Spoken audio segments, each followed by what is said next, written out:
menarik, Pak Richard. Pertanyaan saya adalah, kalau eksperimen ini benar adanya dan bisa dilakukan dengan tidak terlalu susah, berarti sebenarnya semua orang bisa melakukan itu, Pak Richard, atau ada kunci utama? Menarik ya, ada buku yang ditulis oleh Lynn, L-Y-N-N-E, McC Taggart, T-A-G-G-R-T, namanya The Intention Experiment. Intention Experiment? Ya, itu ya bisa lihat di internet. Dia bikin intention experiment itu yang jadi sampel kita semua di bumi. Jadi kalau mau ikut silakan participate. Jadi Anda juga bisa participate. Sampai sekarang masih terbuka. Nah, dari situ dia bisa melihat bahwa ternyata intention itu dimiliki oleh semua orang. Ya, tetapi ada yang berhasil, ada yang tidak berhasil. Kenapa? Dia mencari apa yang menyebabkan orang tidak berhasil, apa yang menyebabkan berhasil. Lalu dia memberikan beberapa langkah. Yang pertama itu adalah apa? Relax, tidak pakai willpower. Ya. Yang kedua, bagaimana kita mengkomunikasikan intensi kita kepada orang-orang yang kita percaya. Karena kalau intensi kita komunikasikan kepada orang yang tidak kita percaya, vibration itu bisa diambil sama dia, diolah, dan dia akan mengambil ide you. Jadi hati-hati mengkomunikasikan intention kita itu. Tetapi kalau kita ingin intensi kita itu terjadi, manifested, maka komunikasikanlah kepada sebanyak-banyaknya orang yang kita percayai. Ada hukum namanya N sama dengan manifestasi sama dengan N kuadrat. Manifestasi sama dengan jumlah orang yang menerima vibration kuadrat. Jadi kalau ada 100 orang yang kasih yang punya intention 100 pangkat 2 berapa? 10.000. Maka kemungkinan dia termanifest itu 10.000 kali lebih besar daripada kalau you hanya sendiri. Jadi sebenarnya itu juga yang ada hubungannya, kalau N kuadrat atau seberapa banyak orang yang bervibrasi positif dengan intensi kita, itu sebabnya juga sebenarnya kekuatan doa massal, kekuatan mass prayer, zikir massal, itu yang menjadi... Betul sekali. Karena dia berlipat ganda betul vibrasi. Saya kira di semua agama, kalau setahu saya di agama Kristen dikatakan kalau ada 2 orang lebih berkumpul dalam satu ruangan, maka doanya itu akan didengar, dikatakan demikian. Ya sebenarnya kalau kita kira vibration yang lebih besar. Kalau dalam Islam sholat jamaah itu lebih berlipat ganda. Lebih berlipat ganda, betul itu. Dari sisi vibration seperti itu. Kita juga melihat Ka'bah. Ya, orang mengkiblat ke arah Ka'bah, energi yang terjadi di sana bukan main besarnya. Jadi memang intention bisa dimiliki oleh semua orang. Pertanyaannya, bagaimana intention itu bisa menjadi reality dan termanifestasikan? Diperlukan pengetahuan, ya, teknik, ya, yang sederhana. Prosesnya berapa lama kalau saya boleh tahu, Ibu Mari? Eksperimennya sih sekitar 1,5 tahun. Lama banget, orang bisa. Jadi artinya apa? Harus ada.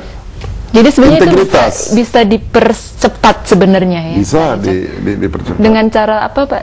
Integritas. Ya, itu kan berarti memerlukan integritas, ya. Nah, yang diperlukan adalah konsentrasi. Apa itu konsentrasi? Jadinya. Jadi sebenarnya kalau kita hening, kita baru bisa berkonsentrasi.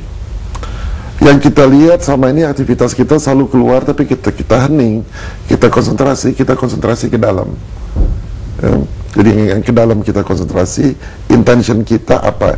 Konsentrasi itu ibaratnya tunnel vision. Apa ya tunnel?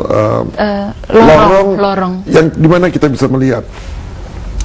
Kalau kita lihat dari dekat, maka lorong ini katanya besar. Tapi begitu lorongnya panjang, lalu kita lihat di ujungnya itu kecil. Ya, itu artinya apa? Artinya kita punya mind kita, ya, intention kita harus kita kompres. Kenapa? Karena mind kita itu sangat bebas, tidak ada disiplin. Mind kita wandering, jalan-jalan ke kiri ke kanan. Kalau dia vibrationnya ke sini, vibration dan berbeda-beda keinginannya, maka tidak ada yang bisa manifested. Oleh karena itu diperlukan intensitas, ya. Dalam intention, kata-kata intention, intensitas datangnya dari intention. Jadi kalau kita punya intention, intensitasnya harus kita tingkatkan. Caranya bagaimana? Harus kita kompres, harus kita tingkatkan, ya. concentration kita apa, sehingga cahaya yang jauh di lorong itu bisa kita lihat dengan jelas. Kalau kita tidak konsentrasi, kita nggak bisa lihat dengan jelas. Tapi kalau kita konsentrasi, kita bisa jelas. Apakah pakai willpower? Depend. Dia tidak pakai willpower, hanya observe. Kita hanya observe, kita konsentrasi, kita harus observe saja. Nah, ingat nggak waktu Perang Dunia Kedua itu ada namanya concentration camp? Yes. Yeah. Ya, Hitler bikin concentration camp, lalu sekumpulan orang ditaruh di situ, ya, lalu di isolate, ya, di-isolate. Itu sama dengan mind kita yang tidak disiplin. Ya, mungkin analogi saya nggak parah, tapi maksudnya kira-kira demikian. Di-isolate, ditaruh seperti di concentration camp. Ya. Tetapi di concentration camp itu ada energi yang luar biasa besarnya sebenarnya. Dan kalau energi itu, ya, dalam concentration camp itu difokuskan kepada satu hal, ya, dia bisa survive banyak hal. Nah, tentunya kalau itu dikompres, yang terjadi apa? Tiring, capek. Jadi masuk dalam concentration camp is tiring. Nah, kita waktu melihat dalam tunnel, konsentrasi, tiring, capek, mencapekkan. Pertanyaannya, buat apa kalau gitu kita konsentrasi kalau capek? Kenapa kita capek? Karena muscles kita belum terlatih. Jadi muscle kita belum terlatih, otot-otot kita belum terlatih untuk konsentrasi. Tapi setelah 2 kali kita lakukan, 3, itu makin lama makin terlatih. Nah, you selama 1,5 tahun, ya, mungkin you nggak terus-terusan untuk konsentrasi, jadi belum terlatih. Tapi sekarang pernah punya intention hal lain nggak dan hasilnya lebih cepat? Iya, jadi menurut saya penjelasan Bapak ini benar sekali, karena selama 1,5 tahun itu mind saya sebenarnya bebas sekali. Jadi saya ingat juga waktu di Kalimantan saya melakukan teknik yang Bapak ajarkan minggu lalu, teknik polaritas, di mana saya sebenarnya ingin menyembuhkan sebuah obsesi saya untuk sesuatu, dan ternyata bukannya sembuh tapi tambah kuat gitu. Kemudian kan saya berkomunikasi dengan Bapak lewat email dan Bapak bilang karena willpower. Nah, saya yang maksudnya apa? Jadi saya sampaikan jangan pakai willpower. Jangan pakai willpower, relax, tapi gunakan lebih banyak imajinasi, tapi jangan willpower gitu. Biasanya kegairahan itu dilakukan karena you lakukan dengan willpower, dan kedua you lakukan berulang-ulang. Iya. Ya. Terus-terusan. Nah, yang tadi Bapak tanyakan, karena itu 1,5 tahun itu benar sekali, karena mind saya bebas. Jadi analogi Bapak waktu itu menarik, karena Bapak bilang, mari bayangkan kamu mau naik taksi, kemudian kamu memberikan 7 directions kepada supir taksi, maka supir taksinya itu bingung harus ambil yang mana. Dan menurut saya selama waktu yang agak panjang itu betul. Jadi mungkin yang terjadi adalah sebenarnya subconscious mind saya, bawah sadar saya agak bingung juga mau manifestasi yang mana. Nah, itu namanya concentration. Jadi kalau you punya 7 hal berbeda, you harus decide. Jadi yang pertama sekali decision. Minggu lalu kita keputusan yang paling penting, mana yang akan kita pilih. Concentration pada hal itu. Nah, concentration itu apa artinya?